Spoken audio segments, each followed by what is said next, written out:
Hello everyone, আপোনালোক সকলোকে মোৰ অন্যটা ভিডিঅলৈ পুনৰবাৰ স্বাগতম জনাইছো। আজি মই আপোনালোকৰ ওচৰলৈ লৈ আহিছো কফি ফেচিয়েল। কফি ফেচিয়েল কৰিবলৈ খুবেই সহজ হয় আৰু এই ফেচিয়েল সেই সকলৰ কাৰণে খুবেই ভাল হয় যে সকলে নিজৰ স্কিনখন সাফা, বগা আৰু উজ্জ্বল কৰিবলৈ বিচাৰিছে। সো আজি মই আপোনালোকৰ আগত স্টেপ বাই স্টেপ কফি ফেচিয়েলটো দেখাই যাম। সো আপোনালোকে মোৰ ভিডিঅটো স্কিপ নকৰাকৈ চাই যাব। তেনেহলে বলকচোন কোনো ধৰণৰ পলম নকৰি আজি ভিডিঅটো আৰম্ভ কৰো। ফেচিয়েল কৰাটো আমাৰ স্কিনৰ কাৰণে খুবেই ভাল হয়। ফেচিয়েল কৰিলে কি হয় আমাৰ তেজৰ যেটো চলাচল সেই চলাচলটো বৃদ্ধি পায় যাৰ ফলত আমাৰ স্কিনখন গ্লোইং হৈ পৰে অৰ্থাৎ আমাৰ স্কিনলৈ এটা উজ্জ্বলতা আহে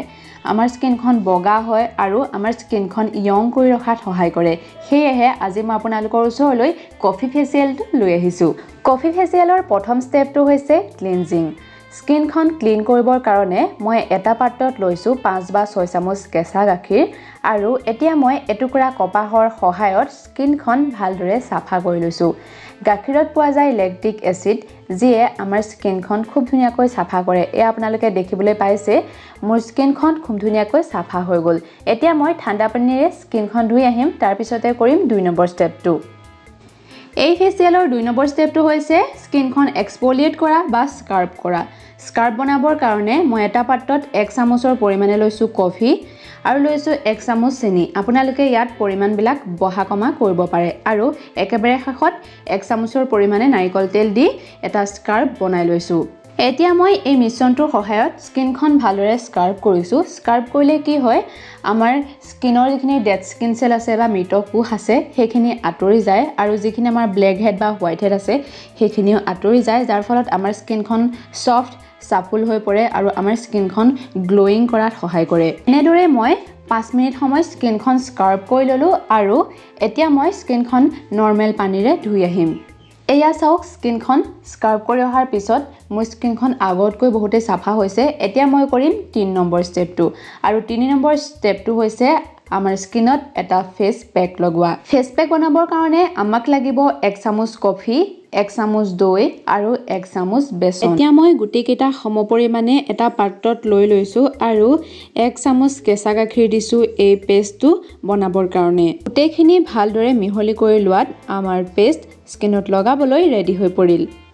এতিয়া মই এই ফেস পেকটো হাতেৰে মোৰ স্কিনত লগাই লৈছো আৰু ফেস পেকটো ভালদৰে লগাই লোৱাৰ পিছত মই স্কিনখন 5 বা 6 মিনিটৰ কাৰণে মাসাজ কৰিম যদি আপোনালোকে ফেচিয়েল মাসাজৰ ষ্টেপবিলাক নাজানে মই ইয়াৰ ওপৰত এটা ভিডিও বনাই থৈছো লিংকটো আই বাটন নাইবা ডেসক্ৰিপচন বক্সত দি দিম তাত গৈ আপোনালোকে চাব পাৰে আজি মই এই ফেস পেকটো বনাবলৈ ব্যৱহাৰ কৰিছো প্ৰথমে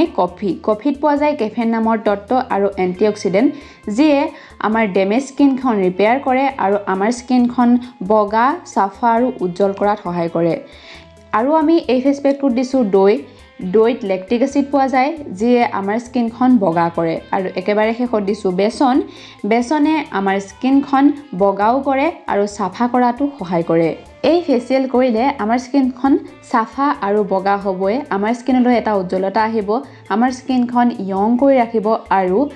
যিসকলৰ 40 প্লাস এজ হৈ গৈছে বা 30 প্লাস এজ হৈ গৈছে সিহঁতৰ স্কিনত বয়সৰ ছাপ যদি পৰিছে বা ফাইন লাইন ৰিংকলছ এইবিলাক যদি হৈছে তেতিয়া হলে এই ফেচিয়েলটো কৰিলে তেওঁলোকৰ বয়সৰ ছাপখিনিও আঁতৰি যাব মোৰ স্কিনখন মাসাজ কৰা হৈ গল এতিয়া মই 15 মিনিট সময়ৰ কাৰণে এই ফেস পেকটো এনেদৰে স্কিনত লগাই ৰাখিম শুকাবলৈ তাৰ পিছত মই কোনো ধৰণৰ ফেস ওয়াশ ব্যৱহাৰ নকৰো কেৱল নৰমেল পানীৰে মোৰ স্কিনখন ধুই দিম এয়া চাওক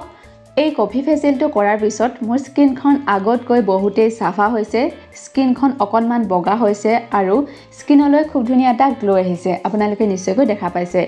হেহে যদি আপোনালোকৰো কিবা কাৰণত স্কিনখন কলা পৰি গৈছে বা সূৰ্যৰ পখৰদৰ কাৰণে আপোনালোকৰ স্কিনখন কলা পৰি গৈছে আৰু আপোনালোকে সেই কলা ৰংটো দূৰ কৰিবলৈ বিচাৰি আছে বা আপোনালোকৰ স্কিনৰ পৰা ব্লেক হেড হোৱাইট হেড দূৰ কৰিবলৈ বিচাৰি আছে তেতিয়া হলে এই কফি ফেচিয়েলটো এবাৰ নিশ্চয়কৈ ব্যৱহাৰ কৰি চাব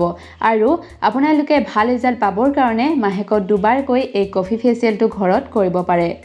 So guys, আশা ৰাখিলো এই ভিডিওটো আপোনালোকৰ কাৰণে অকমান হলো সহায়ক হ'ব যদি সহায়ক হয় এটা লাইক কিন্তু নিশ্চয় কৰি দিব লগতে মোৰ চেনেলটো সাবস্ক্ৰাইব কৰি থব আগন্তুক ভিডিওসমূহ পাই থাকিবৰ কাৰণে আৰু আপোনালোকে মোক ইনষ্টাগ্ৰামতো ফলো কৰিব পাৰে ইনষ্টাগ্ৰামৰ আইডি মই স্ক্ৰীনত লগাই দিম তেনেহলে আজি এই ভিডিওটোৰ পৰা মই ইমানতে বিদায় মাগিছো মই পুনৰ আপোনালোকৰ ওচৰলৈ অন্তিম ভিডিওৰ সৈতে লগ হ'ম তেতিয়ালৈ ধন্যবাদ